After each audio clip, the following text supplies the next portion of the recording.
Hi guys, welcome to my channel. एक बार फिर से आपका स्वागत है इस वीडियो लेक्चर में। बहुत ही इम्पोर्टेंट वीडियो लेक्चर है। हम बात करने वाले हैं पटवारी एग्ज़ाम में पूछे गए हिंदी के 20 मोस्ट इम्पॉर्टेंट क्वेश्चन की। तो आइए शुरुआत करते हैं।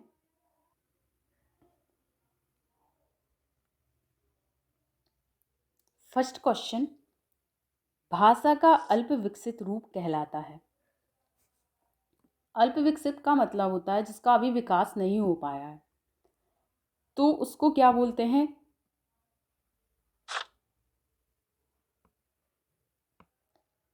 ये बोली कहलाती है। जिसका अभी विकास नहीं हुआ है, ऐसी भाषा को क्या बोलते हैं? बोली कहलाती हैं। ये क्षेत्र विशेष में बोली जाने वाली भाषा होती है। और यदि हम देखें कि बोलियां कई प्रकार की होती हैं, जैसे पश्चिमी पश्चिमी हिंदी की बोलियां,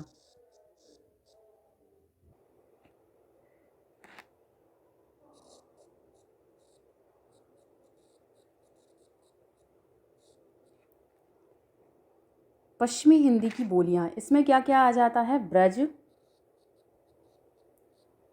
बुंदेलखंडी, खड़ी बोली, ये सभी इसके अंतर्गत आ जाते हैं।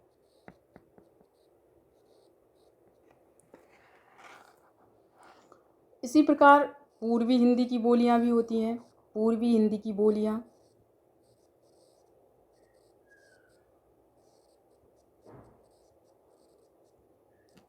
बघेली, अवधी, छत्तीसगढ़ी आदि।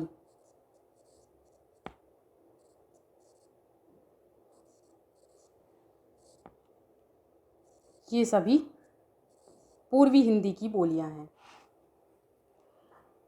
चूँकि बोली में साहित्य रचनाएं नहीं होती हैं, बोलियों में साहित्य रचनाएं नहीं होती हैं, लेकिन जैसे उसका धीरे धीरे विकास होने लगता है तो वो है क्या बन जाती है? उपभाषा बन जाती है। मतलब अगर कोई बोली अपना शब्द संग्रह और व्याकरण के नियम भी बना ले तो वह बोली बोली न रहकर भाषा बन जाती है।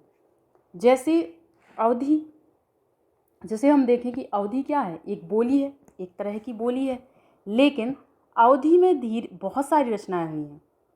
जैसे तुलसीदास जी की रामचरितमानस अवधी भाषा में है। चूँकि बोली में साहित्य रचनाएं नहीं होती हैं, लेकिन अवधी एक बोली है, फिर भी इसमें बहुत सारी रचनाएं हुई हैं क्योंकि इसका धीरे धीरे विकास हुआ है। तो इस प्रकार बोली क्या होती है? एक सीमित क्षेत्र में बोली जाने वाली भाषा होती है जिसका विकास अभी नहीं हुआ है। नेक्स्ट,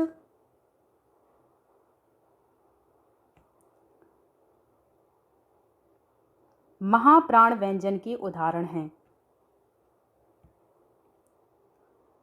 जिन वर्णों के उच्चारण में मुख से अधिक श्वास निकले उन्हें महाप्राण व्यंजन कहा जाता है। किसी भी वर्ण का दूसरा और चौथा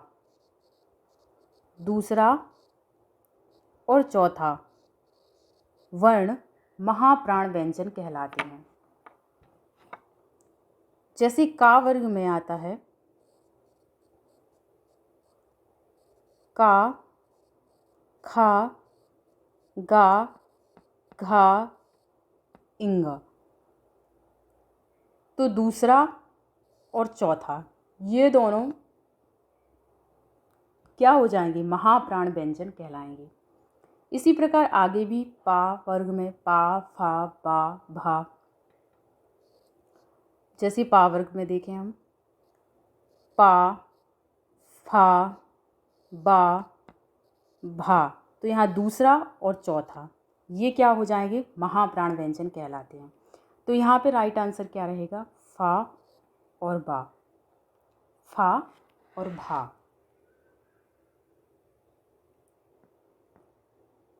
नेक्स्ट, इनमें से कौन सा शब्द ह्रस्व मात्रा वाला शब्द है?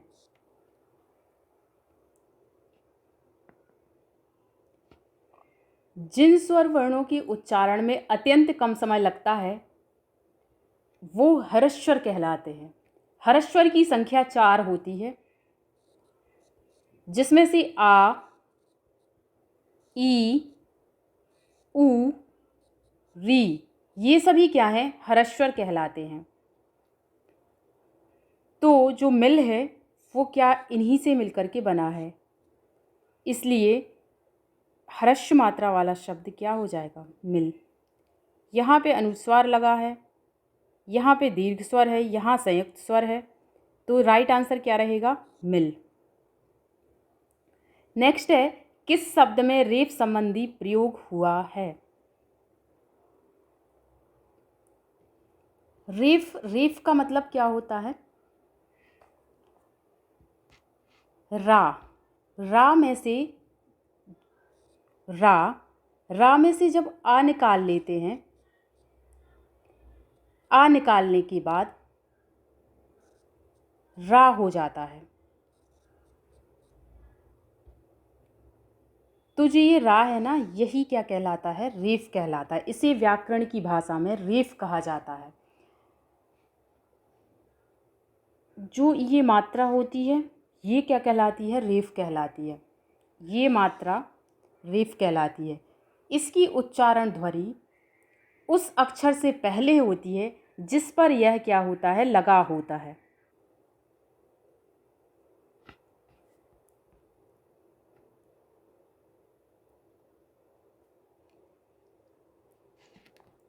ये जो मात्रा होती है इसको वर्ण के ऊपर लगाया जाता है, जैसे हा प्लस रा प्लस सा, ये मिलकर के क्या बनता है? हर्ष।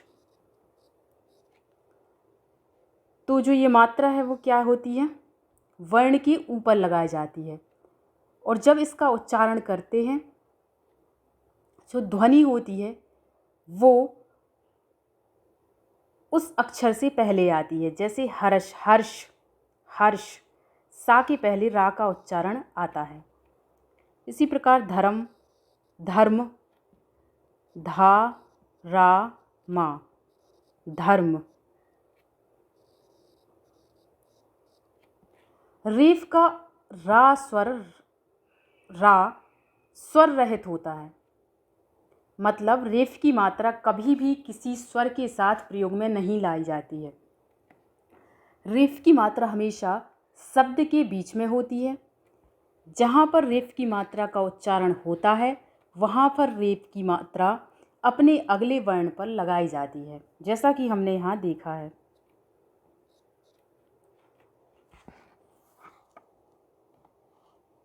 जैसे और एग्जाम्पल, पा रा वा, पर्व। का रा मा, कर्म। सा रा दी,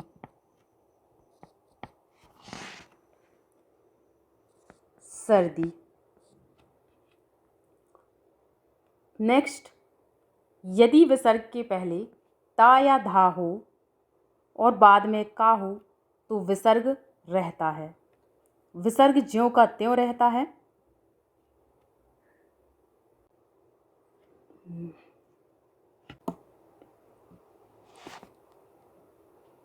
तो विसर्ग कैसा रहता है? ज्यों का त्यों रहता है। जैसे प्रातः, धन काल, प्रातः काल।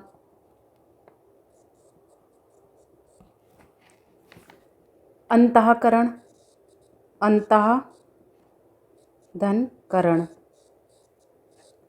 अंतःकरण।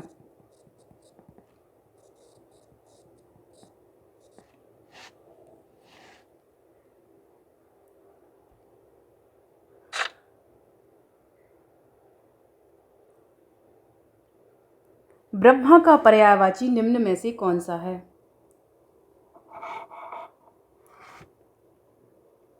विधि, विधाता,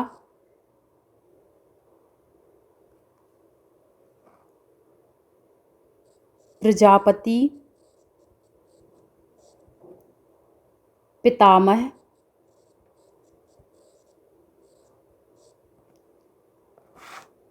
चतुरानन,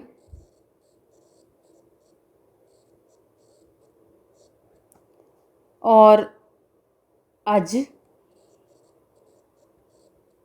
स्वयंभू,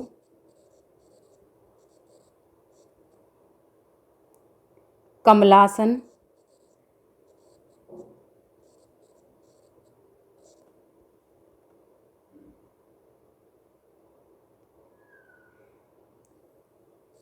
और व्रंची, ये सभी ब्रह्मा के पर्यायवाची शब्द हैं। राइट आंसर क्या रहेगा? First option. नेक्स्ट क्वेश्चन, जो भू के गर्भ का हाल जानता हो उसके लिए एक शब्द निम्न में से कौन सा है?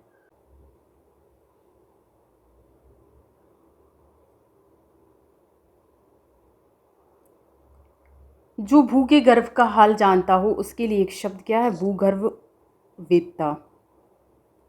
नेक्स्ट, दिग्गज का संधि विच्छेद निम्न में से कौन सा है? दिग्गज का संधि विच्छेद है दिक् धन गज।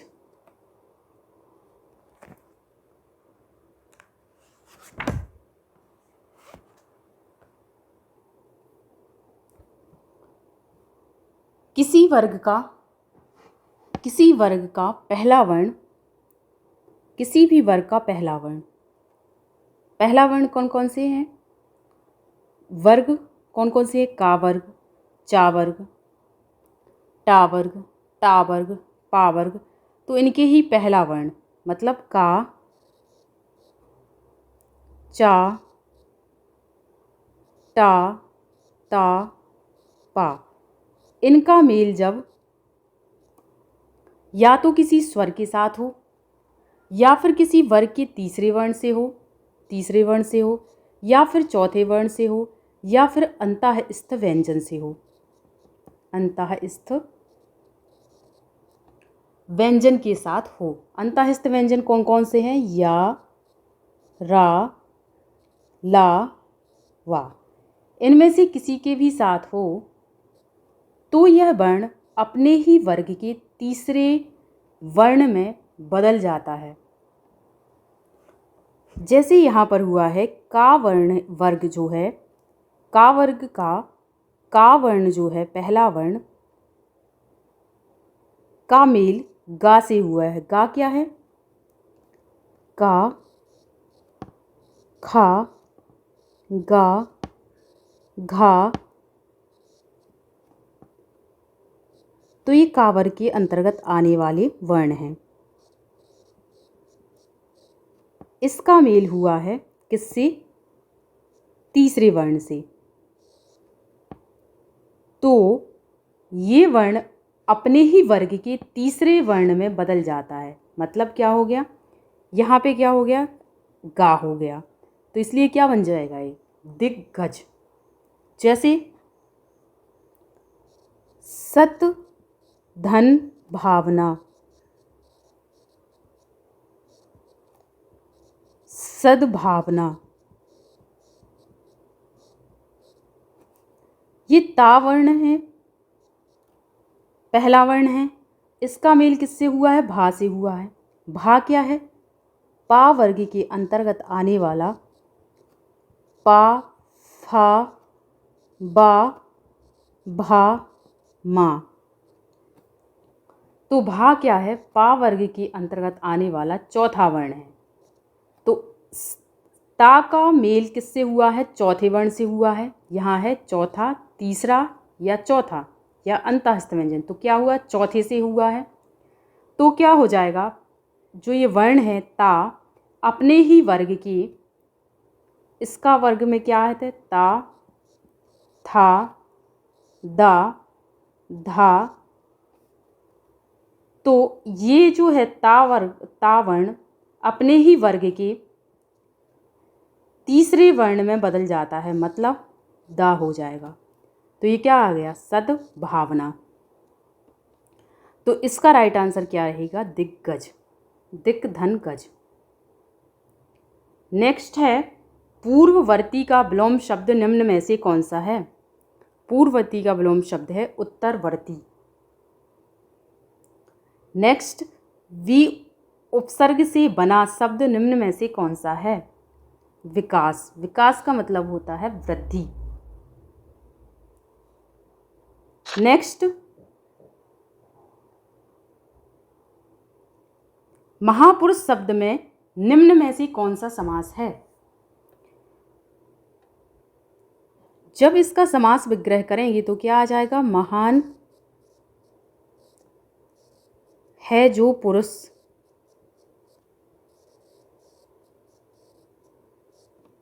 मतलब कौन सा समास, कर्मधारय समास। कर्मधारय समास में क्या होता है जो रूपी के समान ये सभी आते हैं, तो वहाँ क्या होता है, कर्मधारय समास होता है। इसमें पहला शब्द विशेषण होता है और दूसरा शब्द मुख्य शब्द होता है, दूसरे शब्द की तुलना की जाती है। तो यहाँ पे क्या होगा, कर्मधारय समास होगा। नेक्स्ट क्वेश्चन, पेट में चूहे कूदना मुहावरे का अर्थ निम्न में से कौन सा है। पेट में चूहे कूदना मतलब होता है जोर की भूख लगना। तो इसका राइट आंसर रहेगा थर्ड ऑप्शन। पहला का शुद्ध रूप निम्न में से कौन सा है। पहला का शुद्ध रूप रहेगा पहला। नेक्स्ट, शांत रस का स्थायी भाव इनमें से कौन सा है।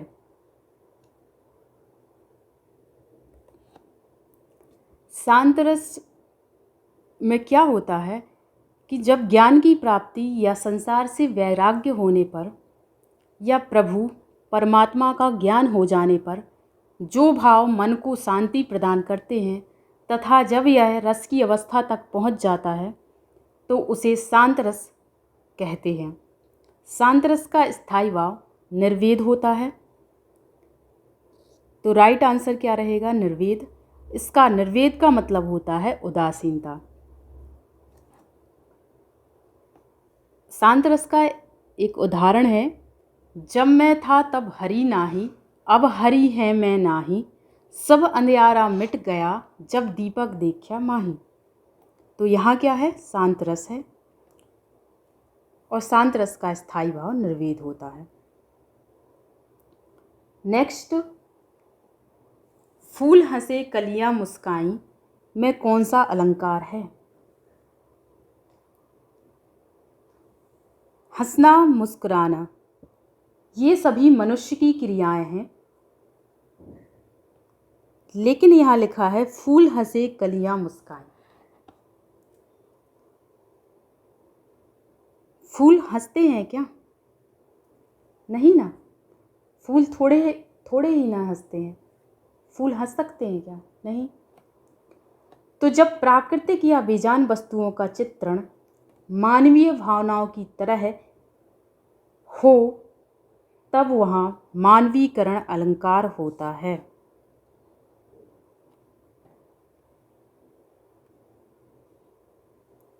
सो राइट आंसर क्या रहेगा, सेकंड ऑप्शन।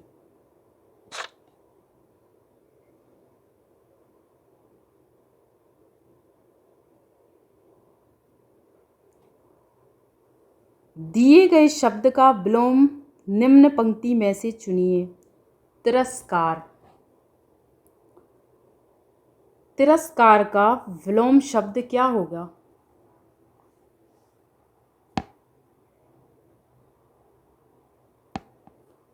तिरस्कार का होगा सत्कार।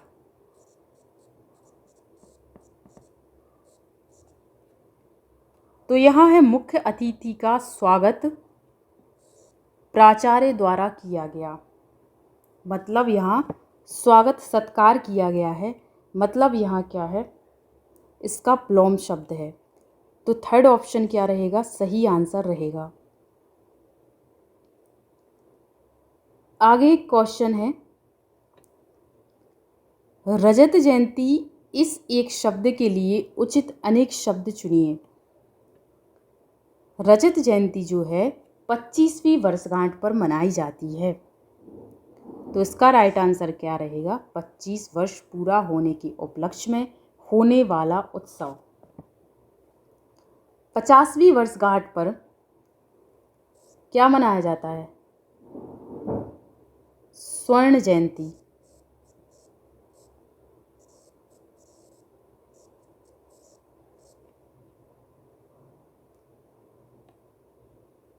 और 75वीं वर्षगांठ पर 75 वर्ष पूरा करने पर क्या मनाया जाता है? हीरक जयंती।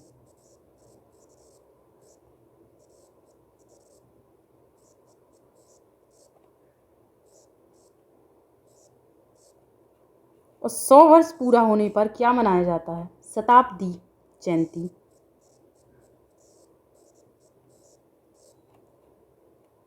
तो राइट आंसर क्या है? फर्स्ट ऑप्शन इसका राइट आंसर है।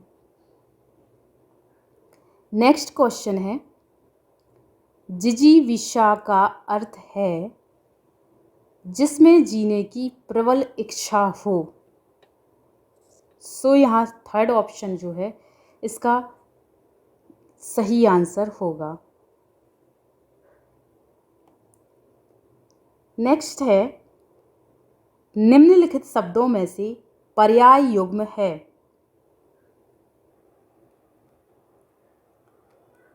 तो यहाँ आंसर क्या रहेगा?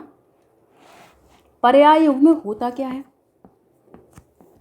जहाँ दोनों शब्द का अर्थ एक सा होता है।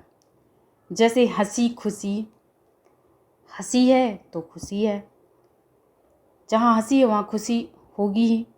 पूजा पाठ, शादी ब्याह, सीधा साधा, टूटा फूटा, कथा वार्ता, ये सभी क्या हैं? पर्याय युग्म हैं। तो यहाँ पर क्या रहेगा पर्याय युग्म? इनमें से कौन सा ऑप्शन रहेगा सही? बड़े बूढ़े।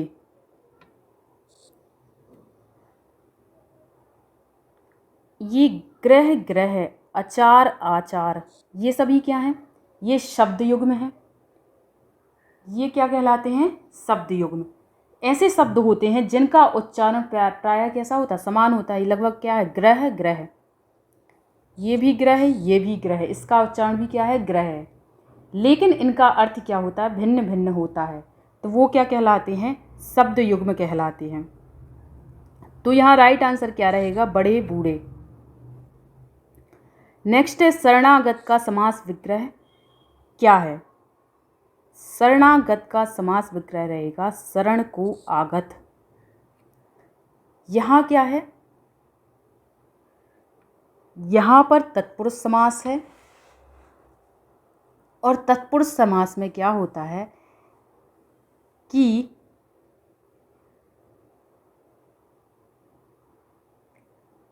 इसमें दोनों पदों के बीच का कारक चिन्ह जो है वो लुप्त हो जाता है। जैसे यहाँ क्या हो गया? शरणागत। तत्पुरुष समास में कारक चिन्हों का क्या हो जाता है? लोप हो जाता है। वो क्या कहलाता है? तत्पुरुष समास कहलाता है। तत्पुरुष समास में पहला शब्द जो होता है, तत्पुरुष समास में पहला शब्द मुख्य शब्द होता है, और दूसरा शब्द जो होता है ना वो कम अर्थ वाला शब्द होता है।